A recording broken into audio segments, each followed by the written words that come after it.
तर आज आपण करणार आहोत दिवाळी स्पेशल पोह्यांचा चिवडा।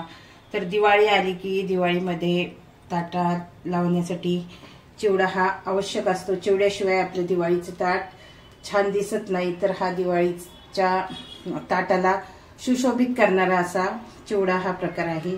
तर आज तो चिवडा आपण बनवणार आहोत, अगदी साध्या सोप्या पद्धतीने बनवणार आहोत। तर तुम्ही ही रेसिपी शेवटपर्यंत बघा। तर आज आपण बनवणार आहोत दिवाळी स्पेशल पातळ पोह्यांचा चिवडा। अर्धा किलोच्या प्रमाणात मी दाखवते तुम्हाला।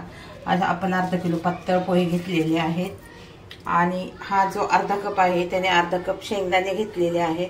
ही छोटी अर्धी वाटी आहे त्याने अर्धी वाटी डाळ घेतलेली आहे आणि जेवढे आपण कपाने मोजून शेंगदाणे घेतले आहेत त्याच कपाने मोजून आपण खोबरं घेतलेलं आहे कट करून। मिरच्या घेतलेल्या आहेत 10 ते 12। थोडासा कढीपत्ता होता, कढीपत्ता घेतलेला आहे। लसूण घेतलेला आहे, लसणामुळे काय होतं पोह्यांची टेस्ट खूप वाढते। एक छोटासा लसणाचा कांदा घेतला, तो सोलून आणि असा छान असा चाकूने कट करून घेतलेला आहे, तुम्ही पाहू शकता। आणि मग आता इथे आपण घेतला आहे पोहे खायचा जो चमचा असतो त्या चमच्याने 1 चमचा धने घेतलेले आहेत, 1 चमचा बडीशेप घेतलेली आहे, 1 चमचा जिरे घेतलेले आहेत, 2 चमचे साखर घेतलेली आहे आणि मीठ घेतलेलं आहे। आता हळद आणि परत थोडंसं मीठ टाकायचं आहे आपल्याला, पण ते नंतर टाकून घेणार आहोत आपण। तर आता हे आपण मिक्सरच्या भांड्यात घालून एकदम बारीक करून घेऊया। मिक्सरच्या भांड्यात घालून घेऊ आणि एकदम बारीक मसाला तयार करून घेऊया। काय होतं, हा सगळा मसाला एकत्र केल्यामुळे साखर त्याला चिटकून राहत नाही, म्हणून आपल्याला हे सगळं एकत्र वाटून घ्यायचं आहे। तर आता इथे आपला चिवड्याचा मसाला तयार झालेला आहे, तुम्ही पाहू शकता। ती मी एका डिश मध्ये काढून घेते। तर आता आपण गॅसवर कढई तापत ठेवलेली आहे। आपण इथे 125 ग्रॅम तेल घेतलेलं आहे। या फुलपात्रामध्ये जे तेल आहे ते 125 ग्रॅम तेल घेतलेलं आहे।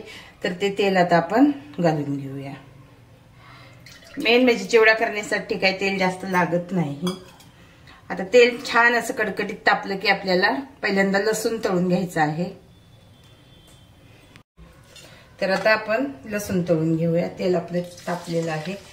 तर आता आपण लसूण छान असं लालसर रंगावर तळून घेऊया। लसणामुळे काय होतं, पोह्यांना खूप छान अशी टेस्ट येते, चविष्ट लागतात पोहे एकदम। आणि दिवाळीच्या ताटामध्ये आपल्याला जर पोह्यांचा चिवडा नसेल तर ताट अगदी सुनं सुनं वाटतं आपल्याला। तर छान असं लसूण तळून घेते।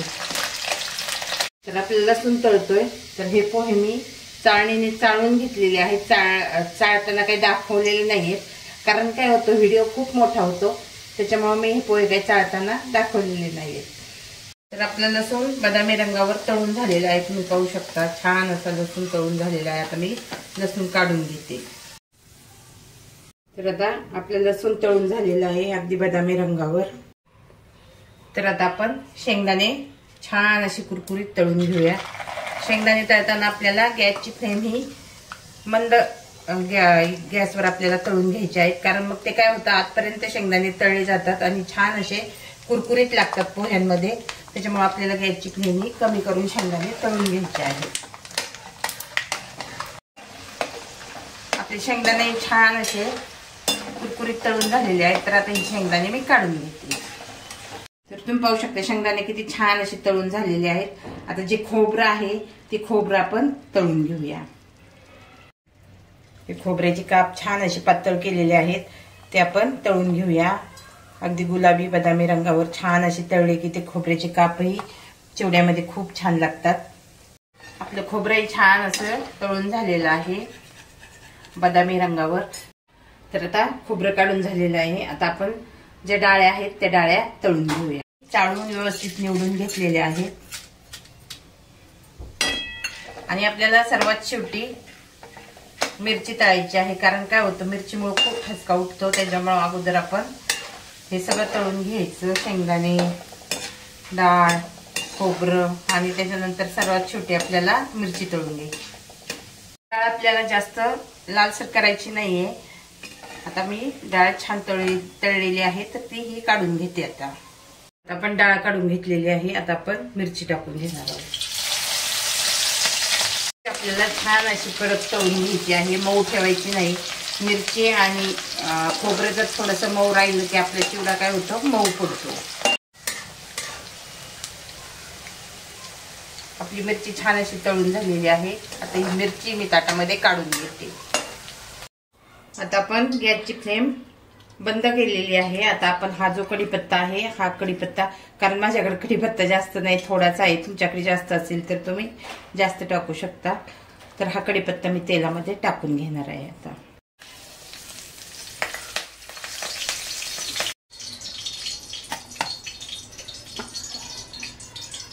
आता आपल्या जे सगळं सामान घेतलं होतं आपण, शेंगदाणे, खोबरं, डाळ, मिरची, लसूण, कढीपत्ता, सगळं छान असं तळून झालेलं आहे। तर आता गॅसची फ्लेम मी बंद केलेली आहे। आता आपण त्याच्यामध्ये पाव चमचा हळद टाकून घेणार आहोत। आता आपली पाव चमचा हळद घालून झालेली आहे। थोडासा हिंग टाकणार आहोत आपण, हिंगही टाकून झालेला आहे। आणि जो आपण चिवडा मसाला तयार करून घेतला आहे, तो चिवडा मसाला घालून घेणार आहोत।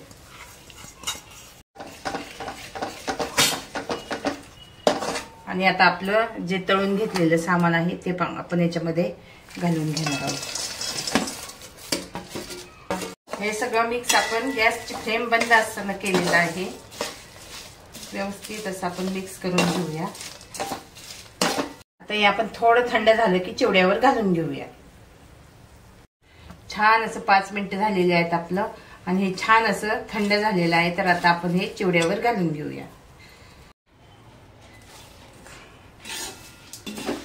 मेन म्हणजे ह्या चिवड्याला काय होतं, तेल जास्त लागत नाही, त्याच्यामुळं हा खायलाही खूप टेस्टी लागतो आणि आपल्या शरीरामध्ये, पोटामध्ये तेलाचं प्रमाण जास्त जात नाही।